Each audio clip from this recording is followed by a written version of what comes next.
자, 오늘 말씀 바로 들어가겠습니다. 오늘 강의 내용이 좀 분량이 좀 있어요. 그래서 바로바로 강의를 진행하겠습니다. 자, 오늘은 계시록 5장 1절 한 절의 말씀만 다뤄드리도록 하고요. 오늘은 하나님 보호자에 있는 또 다른 장면에 대해서 소개를 하겠습니다.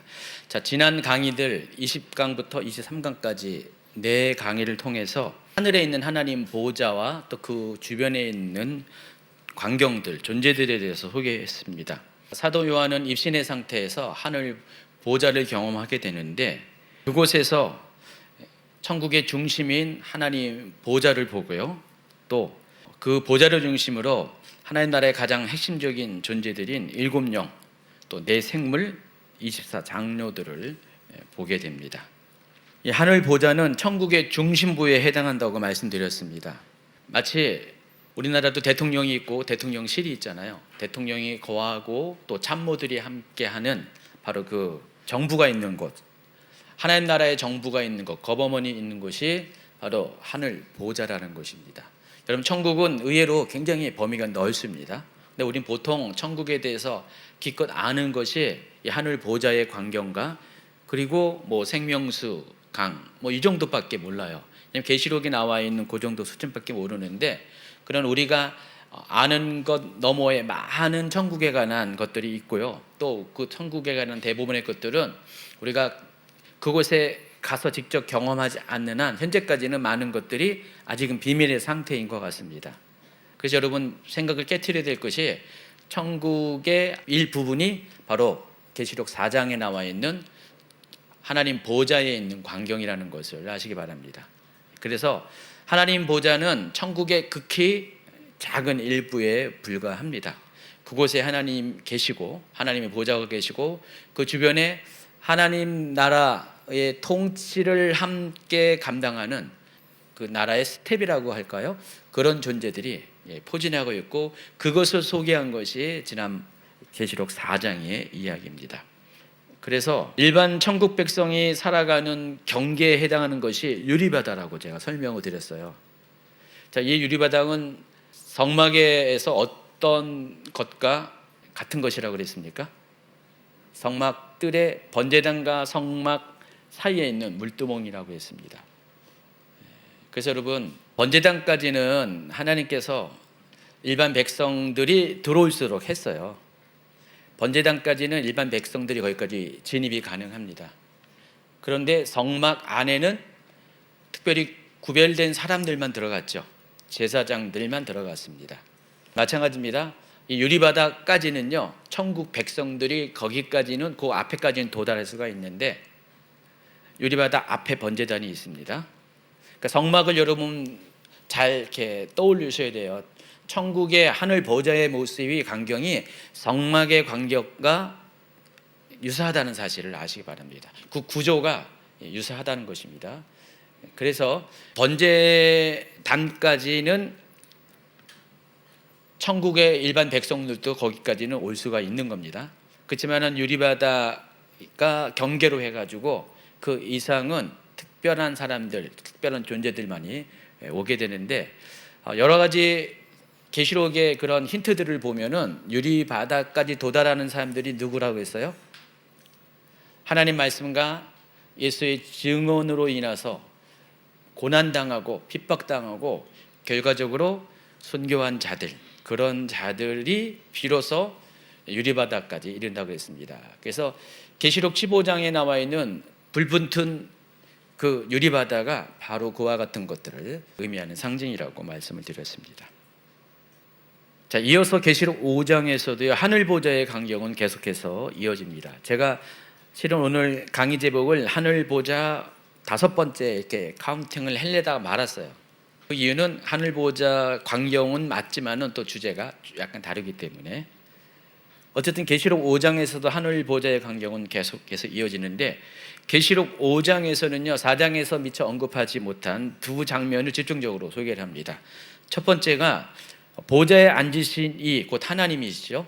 그 오른손에 두루마리가 있는데, 그 두루마리를 집중적으로 조명을 합니다. 스포트라이트를 하는데, 계시록 5장 1절 한번 읽어주시기 바랍니다. 내가 봄에 보좌에 앉으신 이의 오른손에 두루마리가 있으니 안팎으로 썼고 일곱으로 인으로 봉하였더라. 자, 그림에 있는 것처럼 하나님 보호자가 있고 우리가 빛으로 가려진 하나님 보호자를 우리가 직접 볼 수는 없지만은 빛만 볼 수가 있죠. 그 하나님 오른손에 이렇게 두루마리가 알려져 있다라는 것입니다. 자, 근데 그 두루마리가 특징이 있어요. 안팎으로 썼고 일곱 인으로 봉해졌다 그랬습니다. 8번 슬라이드 보시면은 저와 같은 모습의 두루마리를 꼭 저거라는 게 아니라 사도 요한 당시에 일곱 인으로 봉한 두루마리가 저와 같은 모습일 거예요. 저와 같은 모습의 두루마리가 하나님 오른손에 지금 붙들려 있다라는 그 얘기를 하고 있습니다. 자, 두 번째 스포트라이트가 보좌와 내 생물들 그리고 장로들 사이에 한 어린 양이 서 있는 장면입니다. 계시록 5장 6절.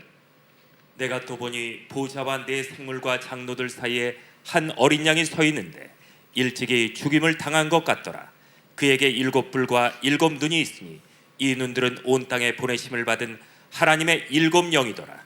아까 5장 1절에 하나님 오른손에 들린 두루마리도 안팎으로 쓰여졌고 일곱 개의 인으로 봉인이 되어 있다는 특징이 갖고 있는데, 자, 여기 보면은 한 어린 양이 있는데 이 어린 양의 특징이 또 있어요. 일곱 뿔과 일곱 눈이 있다고 그랬습니다. 근데 일곱 눈에 대해서는 뭐라고 했습니까? 온 땅에 보내심을 받은 하나님의 일곱 영이더라. 자, 다음 주에 이 어린 양에 대해서 소개를 할 때 그때 이 부분은 자세히 설명을 하겠습니다. 어쨌든 여기 성경에 묘사된 계시록 5장 6절에 묘사된 이 어린 양의 모습이 이와 같습니다. 이런 어린 양 봤습니까? 좌우지간 계시록에 나와 있는 묘사된 내용들을 보면은 그걸 사진으로 이렇게 그림으로 그리면 다 이렇게 특이합니다. 범상치가 않습니다. 자, 12번 슬라이드 보여주세요. 하나님 보좌 앞에 저렇게 어린 양이 일찍 죽임을 당한, 그래서 보세요. 핏자국이 있잖아요. 일찍 죽임을 당한 어린 양이 있는데 머리에 뿔이 7개고 눈도 7개다. 이런 모습으로 서 있습니다. 자, 오늘 강의는 이 중에서 첫 번째 하나님 오른손에 붙잡고 있는 이 두루마리에 관한 것만 이야기를 하겠습니다. 이것만 해도 오늘 강의 분량이 상당히 많이 있어요. 어린 양에 관한 거는 다음 주에 하도록 하겠습니다. 다음 주에는 엔타임 강의가 없고 다음 주는 고난주간 특별 기도회 시간이기 때문에 엔타임 강의 요 어린 양에 관한 건 2주 후에 말씀드릴 겁니다. 자, 그러면은 하나님 오른손에 있는 두루마리에 관해서 설명을 드리겠습니다. 하나님 오른손에 있는 두루마리를 보다 더 심도 있게 이해하기 위해서는요, 여러분 하나님 보좌 앞에는 여러 가지 책들이 있는데 성경 기록을 보니까 모두 5개의 책들이 있습니다. 계시록에 모두 4개의 책들이 소개되어 있고요. 그리고 말라기에 1개의 책이 있는데 이 5개의 책들에 대해서 여러분이 좀 먼저 이해를 한 다음에 하나님 오른손에 있는 두루마리가 어떤 성격의 책인가를 최종적으로 여러분 확인하시기 바랍니다. 자, 13번 슬라이드 보시면은 하나님 보호자 앞에 광경이고요. 자, 책들이 있죠. 왼쪽에도 책이 있고 오른쪽에도 책이 있고요. 14번 슬라이드도 마찬가지입니다. 하나님 보호자 앞에는 책들이 상당히 많이 있습니다. 그중에 첫 번째 책이 생명책입니다. The Book of Life라고 영어로 소개하겠습니다. 생명의 그 책. 정관사 더가 붙습니다. 생명의 그 책. 자, 생명책은 어떤 책인가 소개를 하겠습니다. 여러분 이 생명책은 많이 들어보는 겁니다. 하나님 나라의 생명책.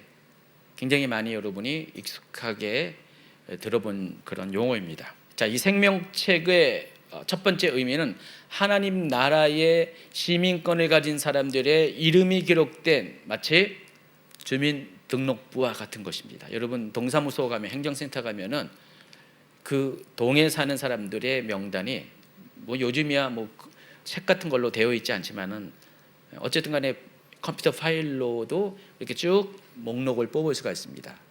지금 여기가 작전 서운동입니까? 작전 서운동에 사는 사람들의 명단.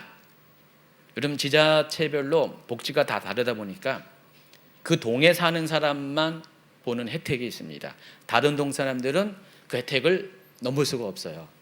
바로 이와 같이 하늘나라에 사는 시민들만의 이름이 기록된 것이 바로 생명책이라는 것입니다. 그래서 하나님 나라는 이 시민권을 가진 사람만이 들어갈 수가 있습니다. 빌립보서 3장 20절, 4장 3절 연속으로 읽어주시기 바랍니다. 그러나 우리의 시민권은 하늘에 있는지라 거기로부터 구원하는 자 곧 주 예수 그리스도를 기다리노니 또 참으로 나 멍에를 같이 한 내게 구하노니 복음에 나와 함께 힘쓰던 저 여인들을 돕고 또한 클레멘드와 그 외 나의 동역자들을 도우라. 그 이름들이 생명책에 있느니라. 자, 그 이름들이 생명책에 있는데 그 생명책이 바로 하늘나라의 시민이라는 그 기록입니다. 이 클레멘드라는 사람과 또 동역자들이 사도 바울의 이야기면은 하나님 나라의 생명책에 이 사람들 곧 천국에 갈 수 있는 자격을 갖춘 사람이라고 이야기하고 있습니다. 누가복음 10장 17절 20절도 계속해서 읽어주시기 바랍니다. 70인이 기뻐 돌아가로되 주여 주의 이름으로 귀신들도 우리에게 항복하도이다. 그러나 귀신들이 너희에게 항복한 것으로 기뻐하지 말고 너희 이름이 하늘에 기록된 것으로 기뻐하라 하시니라. 자, 생명책은 예수 그리스도 안에서 구원받게 되는 하나님 나라의 시민권을 가진 사람들의 이름을 적어놓은 명부입니다. 이게 생명책입니다. 다니엘서 12장 1절 그때 내 민족을 호위하는 대군 미가엘이 일어날 것이요 또 환난이 있으리니 이는 개국 이래로 그때까지 없던 환난일 것이며 그때 내 백성 중 무릇 책에 기록된 모든 자가 구원을 얻을 것이라. 여기서 그때는 마지막 때를 말합니다. 마지막 환난의 때, 심판의 때인데 그때 백성 중에서 책에 기록된 모든 자가 구원을 받을 것인데 그 책이 생명책이라는 것입니다. 계시록 21장 27절 무엇이든지 속된 것이나 가증한 일 또는 거짓말하는 자는 결코 그리로 들어가지 못하되 오직 어린 양의 생명책에 기록된 자들만 들어가리라. 결코 그리로 들어가지 못한 결코 그리 거기는 어디라고요? 하나님 나라입니다. 천국입니다. 오직 어린 양의 생명책에 기록된 자들만. 여기서는 천국보다도 새 하늘과 새 땅, 새 예루살렘 성을 가리키죠. 영원한 하나님 나라. 자, 그런데 계시록을 보니까 그 생명책에 하나의 조건이 붙습니다. 어린 양의 생명책이라고 합니다. 죽임을 당한 어린 양의 생명책에 창세 이후로 이름이 기록되지 못하고 계시록 21장 27절 좀 아까 읽은 것처럼 오직 어린 양의 생명책에 기록된 자들만 들어가리라 그랬습니다.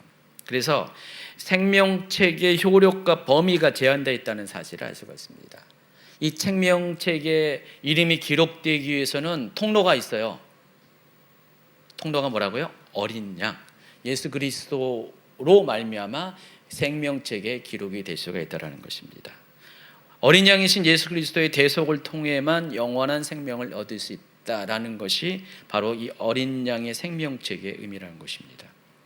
사도행전 4장 12절 다른 이로서는 구원을 받을 수 없나니 천하 사람 중에 구원을 받을 만한 다른 이름을 우리에게 주신 일이 없음이라 하였더라. 요한복음 14장 6절 예수께서 이르시되 내가 곧 길이요 진리요 생명니 나로 말미암지 않고는 아버지께로 올 자가 없느니라.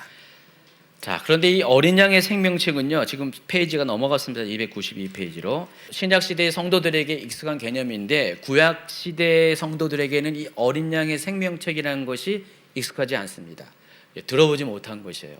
자, 이것은 신약 시대의 성도들에게 익숙한 표현이고요. 구약 시대에는 이 어린 양의 생명책에 대한 개념이 아직 정립되지 않은 시대였습니다. 그럼에도 불구하고 구약 시대 성도들에게도 생명책에 대한 개념은 존재했습니다. 그것을 절기제도를 통해서 확인할 수가 있는데 레위기 23장에 보면 여러분 너무나 잘 알고 있는 7대 절기에 관한 여호와의 7대 절기들 모아딤에 대한 이야기가 쭉 나와 있습니다. 그래서 7개의 절기들은 모두 크게 두 그룹으로 나눌 수가 있어요. 봄절기, 가을절기, 그리고 그 중간에 여름절기인 오순절이 들어가 있습니다. 봄절기인 6월절, 무교절, 초실절은 그리스도의 초림과 관련된 절기이고요. 또 가을절기에는 나팔절, 대속제일, 장막절은 그리스도의 재림과 관련된 절기입니다. 그리고 오순절은 성령 강림과 관련된 절기입니다. 그래서 이 7대 절기 중에 지금 오늘까지 몇 개의 절기들이 성취가 됐습니까? 예수님의 초림과 성령 강림까지 모든 4개의 절기가 성취되어 있고요. 아직 나머지 가을절기들이 남아 있습니다. 나팔절부터 장마절까지는 아직 미래에 성취될 절기들입니다. 다시 말해서 그리스도의 후반기의 사역이 아직 남아 있다라는 것입니다. 그래서 이 가을절기를 좀 주목하시면은요, 가을에 지키는 절기들은 예수님의 재림의 때 이루어질 사건들을 다 예표합니다. 첫 번째가 이 나팔절인데, 나팔절은 성도의 휴고 사건을 예표합니다. 그리고 나팔절로부터 10일 후에 절기가 대속죄일이죠. 이 대속죄일은 말 그대로 속죄를 하는 날입니다. 전 국민적으로, 전 민족적으로 속죄하는 날인데, 이 나팔절에 예수님이 오시게 되면은, 성도들이 휴고가 되면은요, 이걸 다 끝나는 게 아니잖아요. 아직 예수님의 지상 재림이 남아 있고 그 전에 마지막 심판이 있습니다. 아직은 시간이 조금 남아 있어요. 7년 환란의 중간 휴거설로, 저는 이제 중간 휴거설로 여러분에게 제 입장을 설명하는데, 중간 휴거설로 기준에 의하면 아직 후 3년 반의 기간이 남아 있습니다. 자, 이때는 적그리스도가 통치하는 기간이고요. 3년 반 마지막 시간 타임에 성도들의 휴거가 일어나고, 그게 바로 나팔절 사건이 예표하는 거고요. 그 이후에 대속죄일까지, 예수님이 다시 오시는 장막절 전까지 그 앞에 대속죄일이 있는데, 미리 얘기하면 장막절은 천년왕국을 예표합니다. 그러니까 천년왕국 전에 마지막 심판이 있을 것이고, 그 기간 동안에 사람들 중에서 회개하는 자들이, 뒤늦게 회개한 자들이 생겨나게 됩니다. 바로 이 기간들이 열흘의 시간이 있는데, 이 기간들을 가리켜서 경외의 날이라고 부르고, 이스라엘 민족은 지금까지도 이 경외의 날을 그렇게 두려운 마음으로 지키고 있다고 했습니다. 그래서 이 나팔절은 그리스도의 재림과 관련이 있고, 그리스도의 재림은 생명책과 또 연관되어 있다는 사실을 아시기 바랍니다. 지금 294페이지로 또 넘어왔습니다. 나팔절은 민간적으로 유대인의 신년에 해당한다고 했습니다. 유대인들은 두 개의 달력이 있습니다. 넓게는 더 3개, 4개까지 있는데, 일반적으로 보편적으로 우리가 알고 있는 유대인의 달력은 2가지입니다. 그래서 3, 4월에 시작하는, 봄에 시작하는 달력이 바로 무슨 달력이 됐어요? 종교력이라고 그랬습니다. 이 종교력은 출애굽 사건을 기념하기 위해서, 원래 보편적으로 그 가나안 지방에서 사용하는 민간력보다 6개월의 시간 차가 납니다. 그리고 일반적으로는 가을, 종교력으로 7월 1일에 해당하는 이때가 바로 이스라엘의 신년입니다. 이스라엘은 하루도 저녁부터 시작하고요, 한 해도 가을부터 시작합니다. 우리가 알고 있는 태양력과는 일반 태양력을 지키는 나라들하고는 좀 차이가 있습니다. 그래서 나팔절은 민간적으로 유대인의 10년에 해당하고, 이때가 종교적으로 7월 1일이고요 태양력으로는 9월에서 10월 그 사이에 해당합니다. 자, 나팔절을 가리켜서 히브리어로 욤 테루아라고 합니다. 욤이라는 것은 데이라는 뜻이고요, 이 테루아라는 것은 전장의 소리, 경계의 소리, 환희 소리, 기쁨의 소리, 또 나팔 소리. 그러니까 우리가 나팔을 불 때 나팔 그 소리가 테루아라고 말을 하고 있습니다. 그래서 욤 테루아는 나팔을 부는 날, 그래서 나팔절이라고 부르는 겁니다. 나팔절을 가리켜서 로시 하샤나, 근데 해의 머리라는 뜻이에요. 그래서 뉴 이어를 가리킵니다. 그러니까 나팔절이라는 이름이 같은 날인데 욤 테루아라고도 부르고 로시 하샤나라고도 부른다는 것입니다. 나팔절은 가을 농작물을 마지막으로 거두게 되는 초막절 기간의 시작에 해당합니다. 가을절기의 시작에 해당합니다. 이때 나팔을 불어서 속죄일의 준비를 하게 됩니다. 성회를 열어서 사람들로 하여금 이제 경외의 날들이 시작됐으니까 이제 사람들이 회개하고 이 10일 동안에 조심해서 자신의 죄를 고백하고 신앙을 다시 한번 점검하면서 하나님께로 돌아가는 이 시간을 보냅니다. 우리가 보통 우리 개념의 신년은 어떤 거예요? 해가 시작됐으니까 너무 신나고 기대가 있고 비전이 있잖아요. 근데 이스라엘의 신년은 아니에요. 이스라엘 신년은 이제 종말을 향하여, 마지막을 향하여 결산하는 그런 의미가 있습니다. 우리와 신년의 개념이 많이 다르다는 것입니다. 신년이 기대가 되고 좋은 날이 아니라 신년은 신년 나팔이 불면 그때부터 두려움이 시작되는 그런 날이라는 것입니다. 로시 하샤나부터 10일째 되는 날이 대석절이라고 하고 히브리어로 욤 키푸르라고 부른다고 했습니다. 유대인의 전승에 의하면은요, 아브라함이 칼을 들어서 이삭을 바치려 할 때 하나님께서 이삭을 죽이는 것을 막으셨죠. 그리고 이삭 대신에 제물로 드릴 순양을 준비하시잖아요. 순양이 그 덤불에 뿔이 걸려서 있는 것을 준비하십니다. 그때 이 순양의 이 두 뿔을 가리켜서 로시 하샤나에브는 첫 번째 나팔과 마지막 나팔로 유대인들은 그렇게 알고 있다는 것입니다. 순양의 두 뿔이 상징하는 게 나팔절에 부는 첫 번째 나팔과 마지막 나팔로 상징한다고 믿고 있습니다. 그래서 이삭이 번제로 드려지는 날이 언제예요? 절기는 나중에 왔는데 그날이 바로 나팔절이라는 거예요. 이해하시겠어요? 그리고 이날은 감추어진 날, 숨겨진 날로도 부릅니다. 이 나팔절을 욤 하케세라고 부르는데, 이렇게 부르는 이유가 있습니다. 이 로시 하샤나가 시작되는 정확한 날짜와 시간이 아무도 몰라요. 그때 당시에 그 천체를 관측하는 그 기술에 의하면은 지금과 달리 그때는 로시 하샤나가 대략 이때쯤이 로시 하샤나라는 것을 아는데 정확한 날짜와 시간을 모른다는 것입니다. 그래서 해마다 이 로시 하샤나를 위해서 대제사장은요, 2명의 증인을 세워서 로시 하샤나가 가까이 오는 날쯤에서, 그러니까 6월절부터 160일 정도 카운트하면 그때쯤 되면 로시 하샤나가 가까이 오는 것쯤은 어느 정도는 알아요. 날짜가 거의 한 99%는 대충 아는데 100%까지 그 날짜를 정확히 알지 못한다는 것입니다.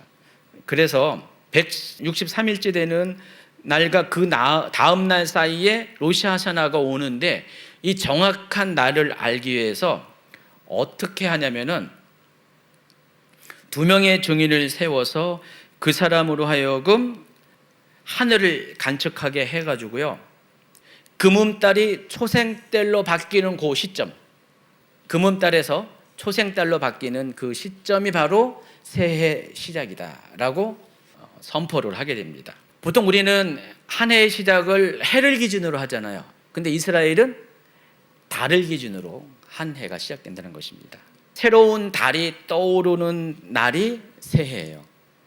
금음달에서 초생달로 바뀌는 바로 그 시점이 한 해의 시작이라는 것입니다. 그래서 예수님께서는요, 마태복음 24장 36절에서 이런 말씀하셨어요.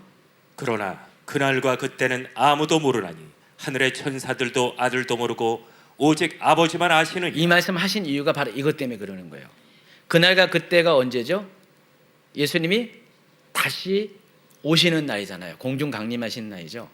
성도의 휴거가 일어나는 날. 그러니까 그날과 그 시는 아무도 모른다는 거예요. 마치 로시 하샤나가 아무도 모르는 것처럼 그날이 임박해서 금음달이 소생달로 바뀌는 그 시점에 비로소 아는 것처럼, 그러니까 주님이 오실 날짜가 점점 가까우기는 같은데 정확하게 그 날짜는 모르는데 정말로 가까이 오면은 마지막 때의 징조를 보면서 주님이 가까이 오셨다, 나팔 재앙을 보면서 정말 주님이 여기 오셨네라는 것을 비로소 임박해서 알게 되는 것처럼, 그와 같이 그 로시 하샤나가 임하는 날과 그리고 주님이 오시는 날이 그와 같은 개념으로 이렇게 엮여 있다는 사실을 아시기 바랍니다. 자, 나팔절에는요, 나팔절이라는 명칭답게 욤 테루아답게 모두 4번에 걸쳐서 다양한 방식의 나팔이 불려집니다.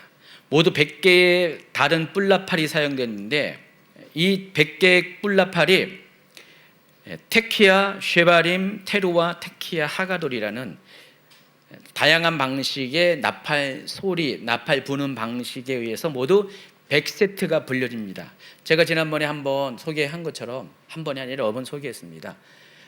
이 4개의 나팔 소리를 한 세트로 해서 모두 100번이 불려지게 되는데 대략적으로 이 100번 불려지면 30분 정도 나팔을 붑니다. 그러니까 30분을 계속해서 나팔을 부는 거예요. 부 이게 테키아입니다. 그리고 나팔을 3번 부부부 쉐발입니다. 그리고 3번씩 나눠서 3번 반복 스타카토로 이게 테루아입니다. 뿌뿌뿌뿌뿌뿌뿌뿌. 그리고 맨 마지막으로 테키아 하가돌이라고 우리가 아까 테키아 불렀죠. 한 몇 초 부르는 것을 길게 한 10초 이상 불러지는 게 이게 테키아 하가돌입니다. 부 숨 끊어질 때까지 직전까지 불린 게 테키아 하가돌입니다. 배영순 집사님 나팔 갖고 왔어요? 한번 불러볼래요? 다 네 세트 할 수 있어요? 자, 한번 해보세요. 예. 배영순 집사님이 실력이 엄청 늘으셔가지고요. 테루아부터 시작해가지고요. 테루아 쉐바림 테루아 테키아부터 시작해서 한번 불러보세요.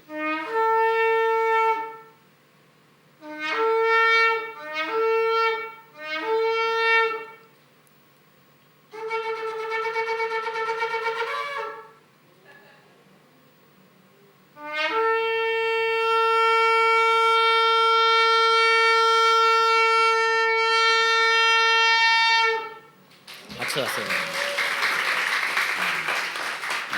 아주 실력이 아주 많이 늘었습니다. 저는 아는 1년에 가도 실력이 안 느는데 오히려 쇠락을 하는데 집사님은 아주 계속 늘고 있습니다.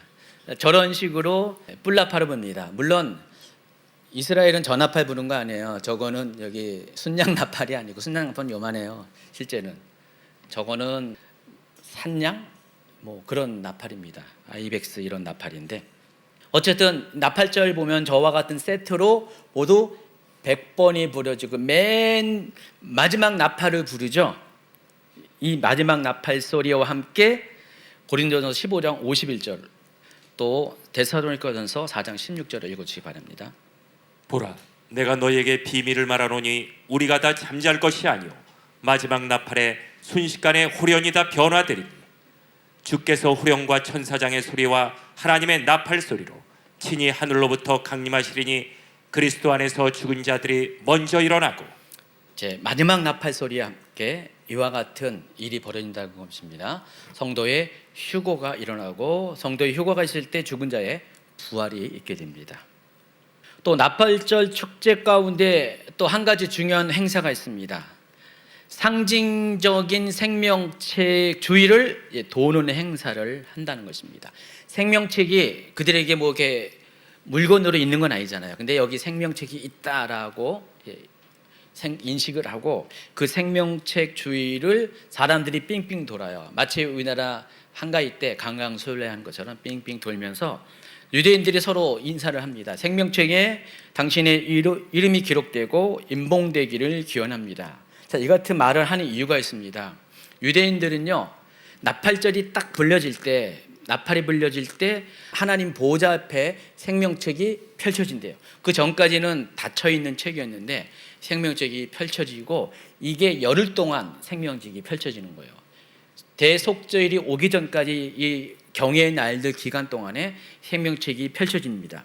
그때 닫혀 있을 때는 사람의 이름이 기록되지 않았잖아요. 근데 펼쳐질 때 사람의 이름이 기록이 된다는 것입니다.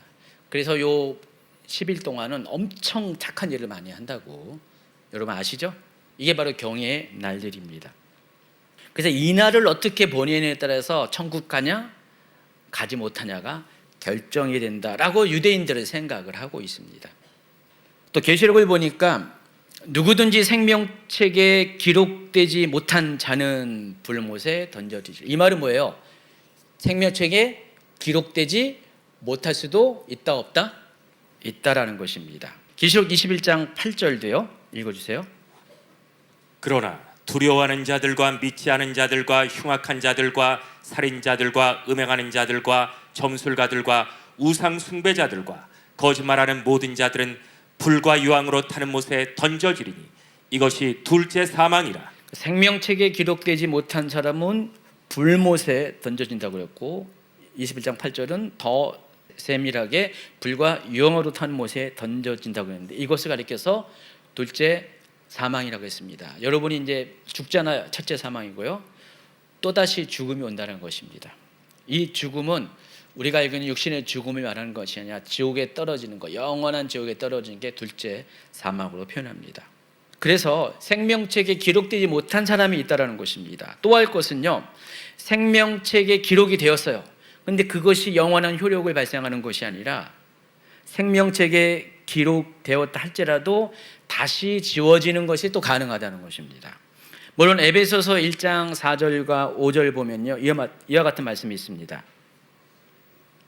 곧 창세전에 그리스도 안에서 우리를 택하사 우리로 사랑 안에서 그 앞에 거룩하고 흠이 없게 하시려고 그 기쁘신 뜻대로 우리를 예정하사 예수 그리스도로 말미암아 자기의 아들들이 되게 하셨으니.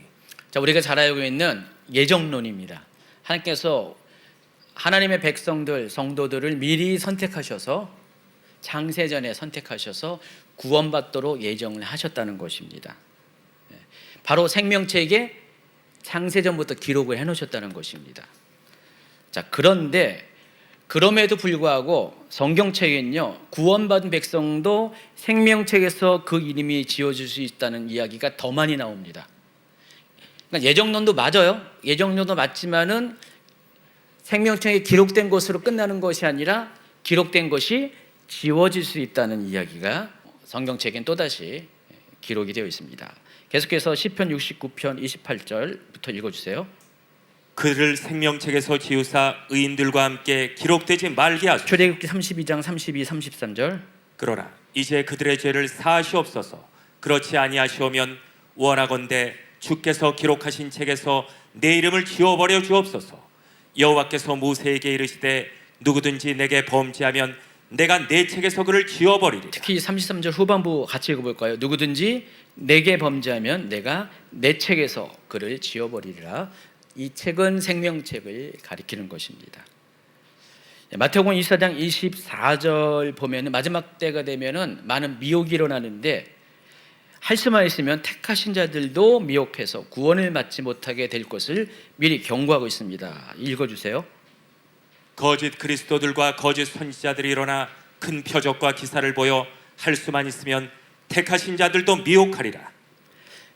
에베소서 1장 4절 5절은 하나님이 창세전에 구원받는 자를 예정하셨다라고 말씀하시지만 계시록 13장 8절에 의하면은 창세 이후로 생명책에 이름이 기록하지 못한 사람도 있다는 것입니다. 그러니까 하나님이 창세 전에 생명책에 이름을 기록했다고 그랬죠. 근데 창세 이후로 기록되지 못한 사람도 있다는 것입니다. 동일한 생명책인데 창세 전과 창세 후가 차이가 있다는 것입니다. 그렇기 때문에 성경에서는 예정론에 대해서 말하고 이것도 맞지만은 그러나 예정론으로 끝나는 것이 아니라 또 이름이 기록될 할지라도 구원이 예정됐다 할지라도 그것이 취소될 수 있다는 사실을 아시기 바랍니다. 그래서 예수님으로부터 시작한 구원은 예수님 안에서 완성을 보아야 한다는 것입니다. 자, 이것이 생명책에 관한 이야기입니다. 자, 하나님 보좌에는 생명책만 있는 것이 아니라 또 다른 책이 있어요. 아까 많은 책이 5가지의 책이 있다고 했는데, 자, 20장 계시록 20장 12절. 또 내가 보니 죽은 자들이 큰 자나 작은 자나 그 보좌 앞에 서 있는데 책들이 펴 있고 또 다른 책이 펴졌으니 곧 생명책이라. 죽은 자들이 자기 행위를 따라 책들에 기록된 대로 심판을 받으니. 우리가 이 구절을 읽으면은 또 다른 책이 펴졌으니 그 생명책이라 여기만 집중을 하는데 그 앞뒤로 보면은요, 보좌 앞에 서 있는데 책들이 펴 있고 또 다른 책이 생명책이에요. 그러니까 책들이 펴 있고 그 중에서 또 다른 하나가 생명책이라는 것입니다.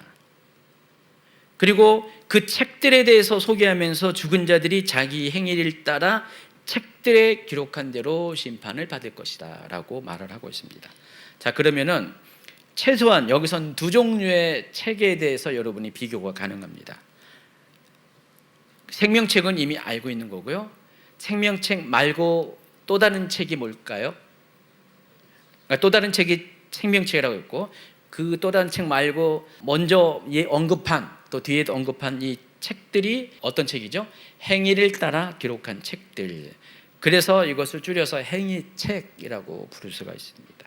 자, 행위책은 이 말씀에 의하면은 이 행위를 따라 책들에 기록한 대로 심판을 받는다. 자, 그럼 이 행위책의 목적은 생명책은 생명을 영원한 생명을 받게 하기 위한 것이라면은 이 책들의 목적은 심판을 받게 하기 위한 것입니다. 생명책은 사람으로 하여금 영원한 생명을 얻게 하는 거고 행위를 기록한 책들은 심판을 받게 하려는 것이 목적이라는 사실을 아시기 바랍니다. 계시록 20장 11절부터 마지막 심판의 장면이 나오는데 백보자 심판의 장면이 나오는데 백보자 심판의 결과 이 죄인들은 영원한 불못에 떨어지게 됩니다. 자, 근데 이때의 심판의 기준이 자기 행위를 따라 기록한 책들이라는 것입니다. 현대인의 성경으로 한번 읽어볼까요? 그리고 나는 죽은 사람들이 모두 그 보좌 앞에 서 있었고 책들이 펴져 있는 것을 보았습니다. 거기에는 또 다른 책이 한 권 있었는데 그것은 생명책이었습니다. 죽은 사람들은 그 책들에 기록된 자기들의 행위에 따라 심판을 받았습니다. 자, 그래서 하나님 보호자에는 많은 죽은 자들이 서 있어요. 지금 56번 슬라이드로 보여주시면은 지금 여기 한 명만 나와 있지만 뒤에 여러분 안 보이잖아요. 많은 사람들이 지금 하나님 보호자 앞에 백보자 심판대 앞에 서 있어요. 뒤에 대기 중에 있습니다. 한 명 한 명씩 심판을 받기 위해서 지금 순서를 기다리고 있습니다. 근데 보시면은 하나님 보호자 좌우에 책이 하나 있고 또 옆에 보니까 책들이 많이 있죠. 잘 보이시죠? 그래서 한 권의 책과 여러 권의 책이 있습니다. 자, 그래서 이 한 권의 책이 의미하는 게 뭐예요? 여기 계시록 20장 12절에는 또 다른 책이에요. 단서로 표현한 또 다른 책. 이게 바로 생명책입니다. 그리고 그 옆에 있는 복수로 표현한 그 책들은 행위를 기록한 책들이라는 것을 알 수가 있습니다. 생명책은 한 권이에요. 그런 행위책은 여러 권입니다. 그 여러 권이 몇 권일까요? 사람들의 수만큼. 창세 이후로 세상에 왔다 간 사람들의 수만큼 엄청 많은 사람들의 있고 그 수만큼 책들이 하나님 보호자에 펼쳐져 있다는 것입니다.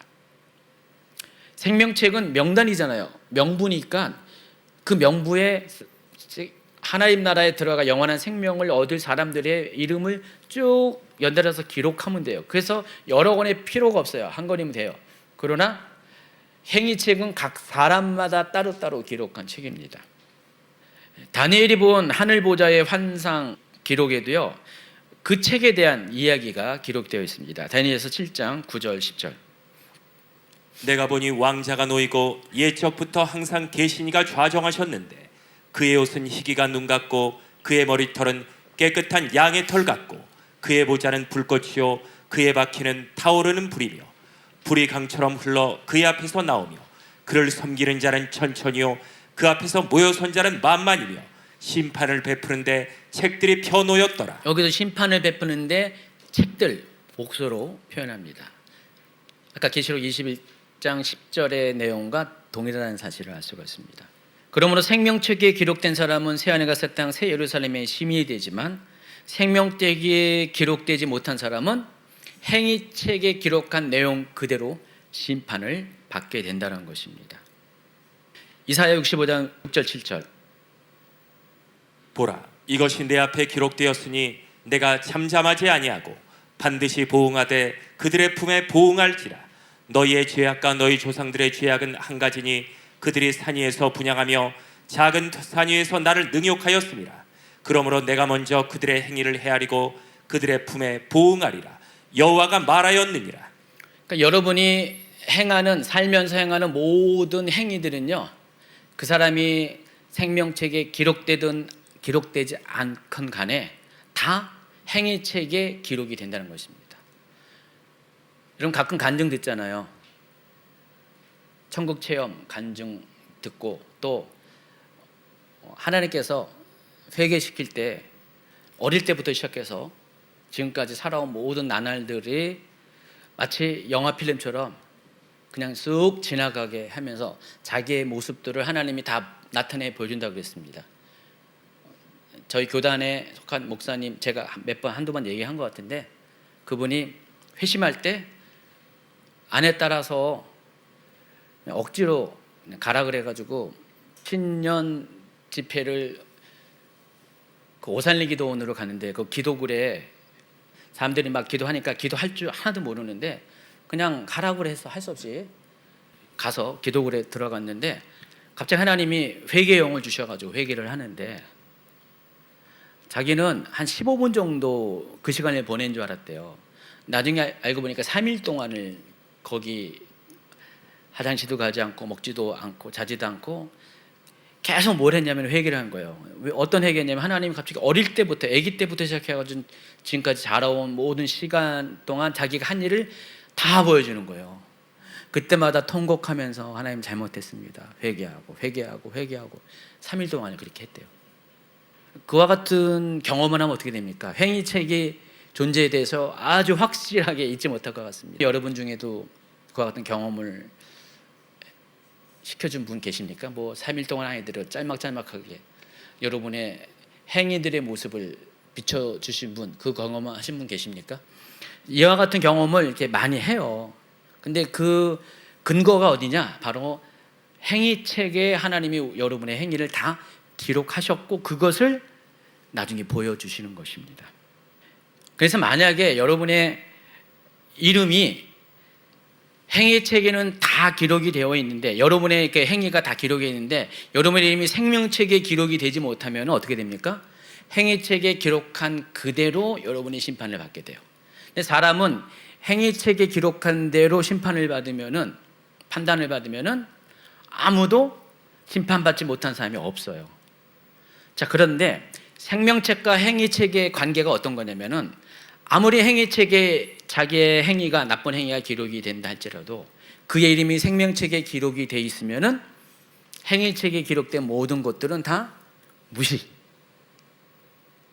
중요하지가 않은 거예요.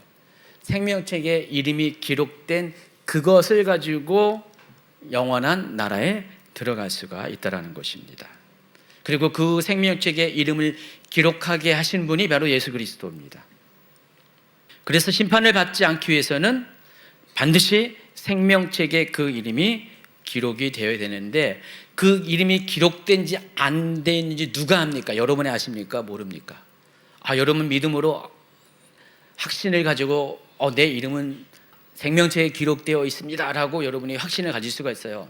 확신이 지나치다 보면은 구원파가 되는 거고요. 근데 이 생명책에 이름이 기록되는 것을 누가 알 수가 있습니까? 어린 양이신 예수님만이 알 수가 있습니다. 그래서 우리의 믿음은 철저히 예수님을 의지해야 돼요. 첫 번째 보혜사이신 예수님, 또 다른 보혜사이신 성령님을 통해서 길과 진료 생명 되신 그 예수님을 통해서 우리가 영원한 생명으로 인도함을 받게 된다는 것입니다. 그 세 번째 책이 기념책이라고 있습니다. 또 하나님 보호자에는요, 시편 56편 8절, 나의 유리함을 주께서 계수하셨사오니 나의 눈물을 주의 병에 담으소서. 이것이 주의 책에 기록되지 아니하였나이까. 자, 살펴보면 요거는 생명책도 아니고 행위책도 아니에요. 자, 말라기 3장 16절에 보면 요것에 대해서 힌트를 얻을 수가 있습니다. 그때 여호와를 경외하는 자들이 피차에 말하매 여호와께서 그것을 분명히 들으시고 여호와를 경외하는 자와 그 이름을 존중히 여기는 자를 위하여 여호와 앞에 있는 기념책에 기록하셨느니라. 여기 분명히 남아있잖아요. 기념책이라는 책이 또 있어요. 생명책, 행위책들, 그리고 기념책이 있습니다. 기념책의 목적은 여호와를 경외하는 자와 그 이름을 존중히 여기는 자를 기록한, 그들의 행위를 기록한 책이라는 것을 알 수가 있습니다. 자, 말라기 3장 14절부터 16절까지를요 공동 번역을 한번 읽어주시기 바랍니다. 너희가 정말로 하는 소리는 하나님을 섬겨보아야 쓸데없는 일이다. 그의 분부를 지켜보았지만 무슨 소용이 있더냐. 만군의 야훼 앞에서 베옷을 입고 울어보았지만 무슨 소용이 있더냐. 결코 살고 싶은 대로 살아야 살 길이 트이는 세상인걸. 못된 짓을 해야 성공하는 세상인걸. 하나님을 시험하고도 멀쩡하게 살아있지 않은가. 나를 공경하던 자들이 이런 말을 주고받게 되었다. 이 야훼는 그것을 똑똑히 들었다. 이런 가운데서도 나를 공경하고 내 이름을 소중히 여기는 사람들은 나는 책에 적어두고 잊지 않으리라. 자, 이 말라기의 상황은 바로 15절에 이야기한 그대로입니다. 이때 당시 하나님이 있는다 할지라도 저런 말들을 하고 있다는 것입니다. 왜냐하면 시대적으로 사람들이 너무나 하나님 앞에 패악하고 하나님이 원치 않는 길로 많이 갔고, 그게 일반적인 사회 현상이에요. 그러다 보니까 믿는 자들 중에서 저런 말을 하는 사람이 있다는 것입니다. 우리 중에도 마찬가지입니다. 우리 중에 만약에 이 시대가 정말 악해가지고요, 나는 열심히 예수님을 믿지만은 다른 사람들은 사는 거 보니까 교회를 다녀도 저렇게 엉망진창으로 살고 있는데 뭐 나도 뭐 이렇게 살면서 상관없지 않는가라고 생각하는 사람이 있다는 것입니다. 그런데 하나님은요, 무엇을 봅니까? 이런 가운데서도 나를 공경하고 내 이름을 소중히 여기는 사람들을 책에 적어서 듣고 잊지 않을 것이다. 근데 이 책이 바로 기념책이라는 것입니다. 그래서 이 기념책의 용도는 일종의 상급을 주기 위한, 특별한 상급을 주기 위한 책이다라고 보는 입장이 많습니다. 여러분, 천국에 가면은 생명책에 이름이 기록된 사람이 천국에 가는데, 천국에는 상급이 있나요, 없나요? 있어요. 천국으로 가는 게 끝나는 게 아니라 천국에는 상급이 있습니다. 상급을 받는 자가 있고 받지 못하는 자가 있습니다. 자, 달란트 비유에서도 우리가 그것을 알 수가 있고요.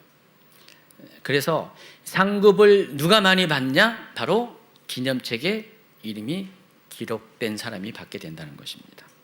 자, 그 상급의 내용에 대해서는 뭐 여러분 다 알고 계시죠? 어떤 물질적인 보상을 말하는 것이 아니라 하나님 보좌 가까이에 갈 수 있는 그 은혜를 상급이라고 할 수가 있습니다. 그리고 네 번째 책이 펴놓은 작은 책입니다. 제가 쑥쑥 지나가는 것들은 여러분이 알아서 나중에 보강해서 읽으시면 됩니다. 계시록 10장 1절 2절.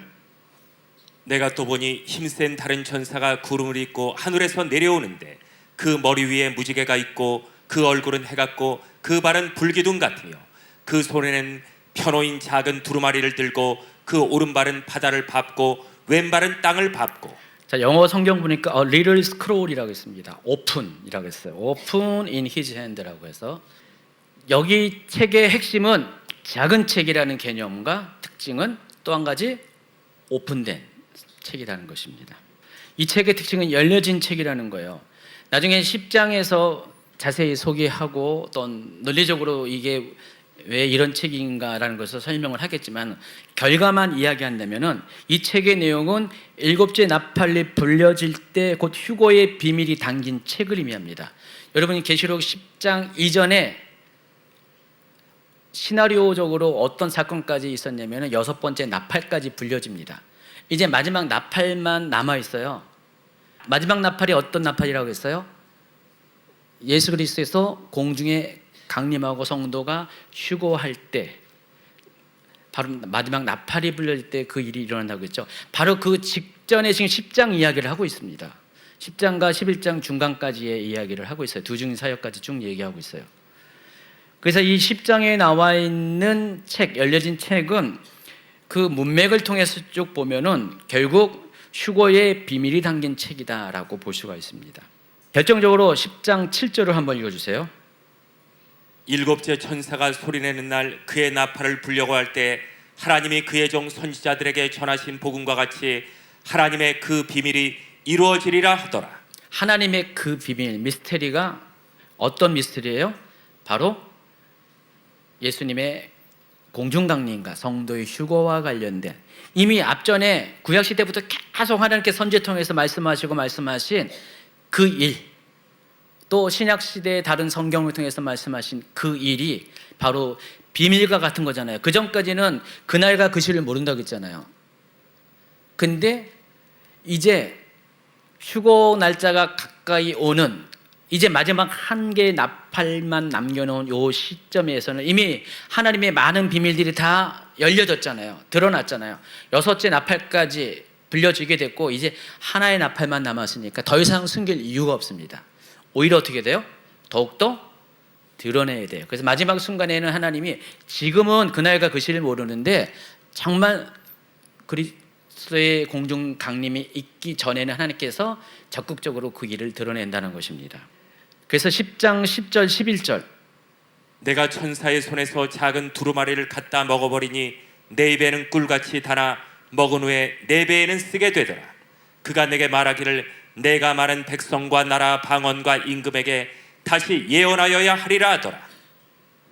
지금 요한에게 이 힘센 천사가 갖다 주는 이 작은 오픈된 두루마리를 먹으라고 그랬어요. 근데 입에서는 꿀같이 다는데 뱃속에서는 쓰게 된다 그랬어요. 지금 예수님의 공중 강림에 관한 성도의 휴거에 관한 메시지이기 때문에 먹을 땐 좋았는데 알고 봤더니 이 일이 있은 다음에는 바로 대제 심판이 이어지잖아요. 그래서 그것을 이야기하는 것입니다. 그러면서 뭐라고 했어요? 내가 많은 백성과 나라 방언과 임금에게 다시 예언하여야 하리라. 지금까지 많은 예언을 했는데 이제는 다른 차원에서 이 예언을 해야 된다는 것입니다. 그래서 11장에 두중인 사역이 나오는 거예요. 두중인 사역이 바로 이와 같은 사역입니다. 바로 이것이 작은 책의 비밀이고요. 그리고 오늘 본문에 나오는 보좌에 앉으신 이의 오른손에 들린 책이 5번째 책이라는 것입니다. 모두 7인으로 봉인되었습니다. 근데 이 책은 어떤 책이냐? 마지막 때의 심판의 계획이 기록되어 있는 책입니다. 특히 작은 책과 비교해서 보면은 이 책은 마지막 심판의 전체적인 시나리오를 담은 책이에요. 그러나 작은 책은, 열려진 작은 책은 그리스도의 공중 강림만 기록한 책입니다. 그 비밀만 기록한 책이 10장에 나와 있는 작은 책입니다. 하나님 오른손에 7인으로 봉인된 두루마리 책. 자, 5장 1절 한 번 더 읽기 바랍니다. 함정력으로 읽어주세요. 또 내가 보좌에 앉으신 분의 오른손에서 한 권의 책을 보았는데 안팎으로 기록되었고 7인으로 봉해졌더라. 자, 하나님 손에 두루마리는 3가지 특징이 있다. 첫 번째, 하나님 오른손에 들려져 있다. 두 번째, 안팎으로 양면으로 쓰여져 있다. 세 번째, 7인으로 봉인되어 있다. 추가적으로 완료 시제를 사용했어요. 그러니까 7인으로 과거로부터 지금까지 봉인되어져 왔습니다라는 뜻을 가지고 있습니다. 문법적인 의미가 그렇습니다. 그래서 오른손 양면 봉인이 의미하는 것은 제가 이걸 가리켜서 삼중 잠금 장치라고 했습니다. 그래서 이 그림에 있는 것처럼 두루마리가 저기 있는데 이게 사람들이 접근하지 못하도록 삼중 안전 장치를 지금 가지고 계속해서 이것을 감추고 왔다는 것입니다. 사람들이 건드리지 못하게 했다는 것입니다. 자, 이 말은 이 두루마리의 내용이 너무나 중요하다는 사실을 알 수가 있습니다. 하나님 오른손에 있다는 것은 감히 누가 그 하나님 오른손에 있는 두루마리를 빼앗을 수가 있습니까? 사람이 접근할 수가 없어요. 그리고 하나님 손 중에서도 왼손도 아니고 오른손에 있는 것은 뭐예요? 하나님의 권능의 손이잖아요. 감히 빼앗을 수 없는, 접근할 수 없는, 건드릴 수 없는 그 하나님의 손에 이 두루마리가 지금 들려있다는 것입니다. 너무나 중요한 책이기 때문에 하나님 외에는 건들 수 없고 하나님 외에는 누구도 알 수 없는 책이기 때문에 그렇게 하나님 오른손에 잡혀 있다는 것입니다. 안팎으로 쓰여졌다 그랬습니다. 안팎으로 쓰여진 게 어떤 의미냐면은 이때 당시의 모든 책들은 오늘날 같이 종이책이 아니라 두루마리 스크롤입니다. 그리고 이때 당시에는 양피지에다가 보통 글을 썼습니다. 스크롤로 된 책은요, 길면은 상당히 길어요. 한 5m도 될 수가 있고요. 10m도 될 수 있고, 짧은 거는 뭐 한 2, 3m도 될 수가 있죠. 그래서 글을 써요. 그 스크롤의 한 면에다 글을 쓰는데 때로는요, 똑같은 내용을 뒤에다도 써요. 근데 뒤에다 쓴다는 것은 2가지 목적이 있어요. 이건 개인적인 용도로 쓰는 거예요. 그리고 또 한 가지는 이것은 아무도 수정할 수 없다, 변기할 수 없다. 왜냐면 하나를 고쳤으려면 뒷면도 고쳤어야 되잖아요. 티가 나잖아요. 그러니까 변기할 수 없는 그런 내용을 기록할 때 이 양면으로 씁니다. 자, 에스겔서 2장 9절 10절 읽어주시기 바랍니다. 내가 보니 보라 한 손이 나를 향하여 펴지고 보라 그 안에 두루마리 책이 있더라. 그가 그것을 내 앞에 펴시니 그 안팎에 글이 있는데 그 위에 애가와 애곡과 재앙의 말이 기록되었더라. 에스겔이 1장에서 하나님 보좌를 받고요. 지금 2장으로 바로 이어집니다. 근데 보세요. 에스겔도 지금 이 장면을 본 거예요. 안팎으로 글이 쓰여진 두루마리를 봤는데 그 내용이 뭐라고요? 애가와 애곡과 재앙이 말이라는 것이죠. 자, 그러면은 하나님 오른손에 붙잡혀 있고 양면으로 안팎으로 기록된 이 책의 내용은 에스겔이 본 이 내용과 다른 건가요? 아니에요. 같은 내용이라는 것입니다. 애가와 애곡과 재앙의 말이 여기에 기록이 되어 있다는 것입니다. 아무도 변개할 수 없도록 양면으로 쓰여졌습니다. 그러니까 그 내용이 심판의 내용, 너무나 중요한 세상의 심판에 관한 내용이기 때문에 하나님께서 이와 같이 썼다는 것입니다. 또 7인으로 두루마리가 봉해졌다는 것입니다. 그때 당시에는 수신자가 편지를 수신하기 위해서는 뭐 진흙이나 아니면은 뭐 지금 인이라는 게 인주 같은 그런 겁니다. 실이라고 하죠. 여러분 요즘도 고급 편지 같은 경우는 일부러 그렇게 딱 붙이잖아요. 그렇게 붙여놓고 딱 붙여놓고 어떻게 하면은 자기의 인장 반지가 있습니다. 그때 당시에는요 좀 웬만한 사람들은 반지에다가 자기 가문의 표식을 딱 알반지 알잖아요. 알반지 해놓고 그 인에다가 반지를 꾹 눌러요. 그럼 이게 누가 보낸 게 표시가 돼요. 그리고 이거는 아무나 열어볼 수가 없는 거예요. 지정된 사람만이. 보통 하나, 2개 정도 인을 찍고 반지를 누르는데 7개의 인으로 봉해냈다고 했습니다. 7이라는 숫자가 완전수고 완전한 봉인을 의미한다는 사실을 알 수가 있습니다. 하나님께서는 이거를 아무도 열어보지 못하도록 봉인하신 거예요. 그리고 지정한 자만이 열어볼 수 있도록 만드셨다는 것입니다. 그 지정한 자가 누굽니까? 계시록에 보면 누구예요? 5장 이제 다음번에 소개할 바로 어린 양이신 예수 그리스도만이 이 봉인된 인을 열 수 있는 유일한 사람입니다. 아무나 열 수가 없어요. 그래서 이 봉인된 것은 언제부터 봉인되냐면은 아주 오래된 시절부터 창세 전부터 하나님은 세상을 창조하기 전부터 이 계획을 갖고 계신 거예요. 세상에 대한. 이것이 예정이 되어 있는 거예요. 하나님의 큰 계획에 하나님의 시간표 안에 인간 창조가 세상 창조, 인간 창조가 인간의 타락 뭐 이런 것들이 다 예정이 되고 인간이 어떻게 회복하고 하나님 영원 나라가 또 도래하는 것 다 예정이 되어 있다는 것입니다. 그러나 큰 밑구름에서는 그런데 세밀한 것들은 하나님이 그때마다 상황에 맞춰서 조금씩 내용들을 큰 틀은 안 바뀌는데 바꿔 나가신다는 거예요. 그래서 어쨌든 간에 이 하나님의 계획은 창세전부터 준비되어 있고 아무도 그 계획을 알 수 없도록 봉인이 되어 있다는 것입니다. 다니엘서 12장 1절 그때 내 민족을 호위하는 큰 군주 미가엘이 일어날 것이요 또 환난이 있으리라. 이는 개국 이래로 그때까지 없던 환난일 것이며 그때 내 백성 중 책에 기록된 모든 자가 구원을 받을 것이라. 자, 이건 아까 마지막 때에 대한 이야기 한다고 말씀드렸죠. 근데 4절을 보니까 다니엘아 이 마지막 때까지 이 말을 간수하고 이 글을 봉함하라. 많은 사람이 빨리 왕래하며 지식이 더하리라 그랬습니다. 그러니까 마지막 때가 되기 전까지는 이 같은 하나님의 계획을 열어놓지 말라는 것입니다. 그래서 이 생명책을 봉함할 것을 명령합니다. 그리고 마지막 때에 대한 시기에 대해서 봉할 것을 명령합니다. 자, 그 내용이 5절부터 9절까지 시간 관계상 여러분 읽어주시기 바랍니다. 어쨌든 이 두루마리는 하나님 오른손에 안팎으로 쓰여지고 7인으로 봉인된 이 두루마리는 하나님께서 창세전부터 준비해온 책이고 또 그 내용이 열리는 때가 되기 전까지 아무도 열 수 없고 볼 수가 없다는 것입니다.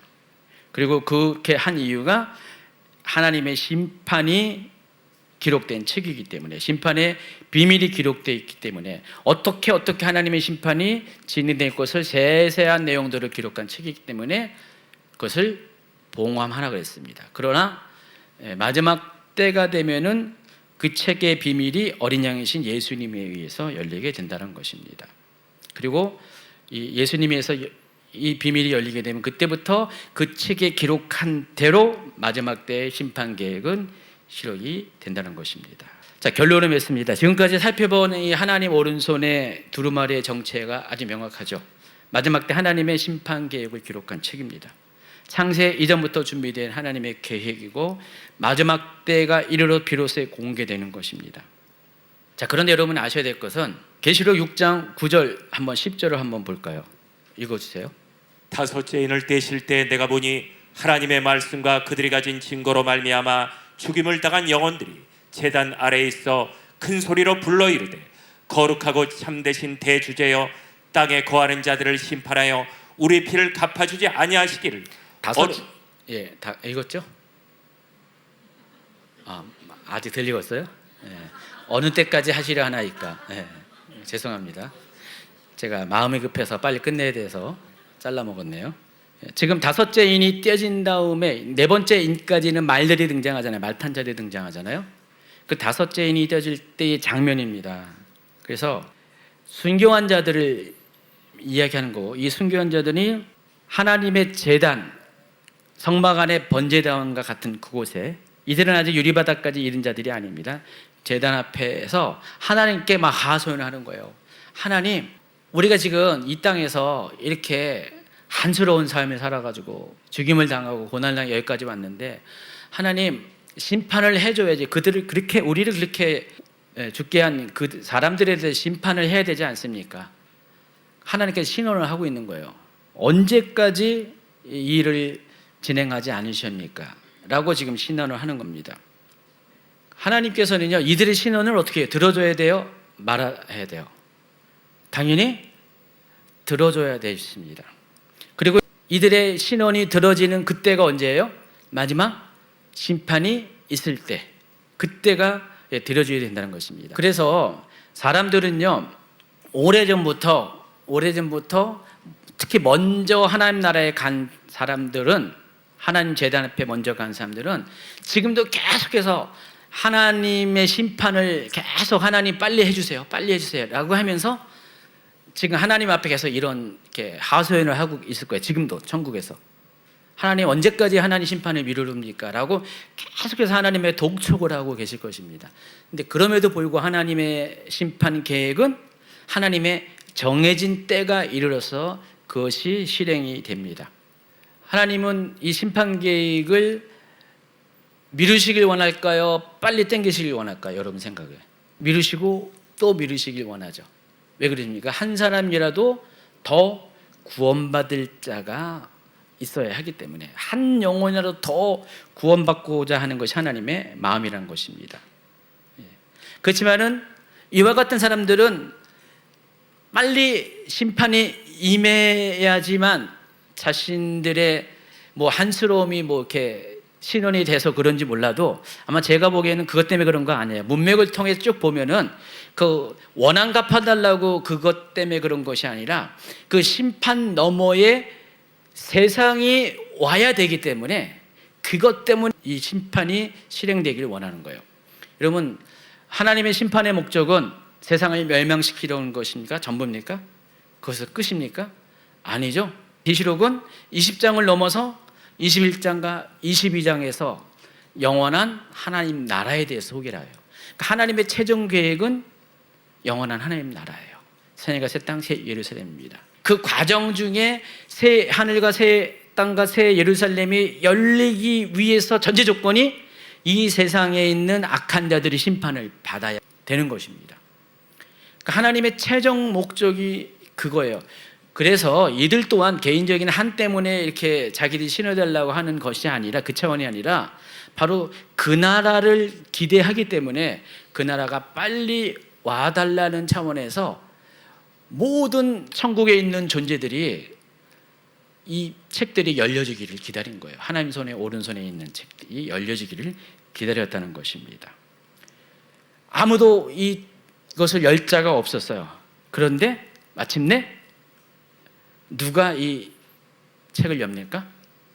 어린 양이신, 먼저 죽임을 당하신 예수 그리스도만이 이 책의 봉인을 열 수 있는 유일한 사람이라는 것입니다. 왜 예수님만이 이 봉인을 열 수 있는 유일한 사람인지는 다음 강의 때 더 설명을 해드리겠습니다. 자, 오늘 여기까지 강의를 마치도록 하겠습니다.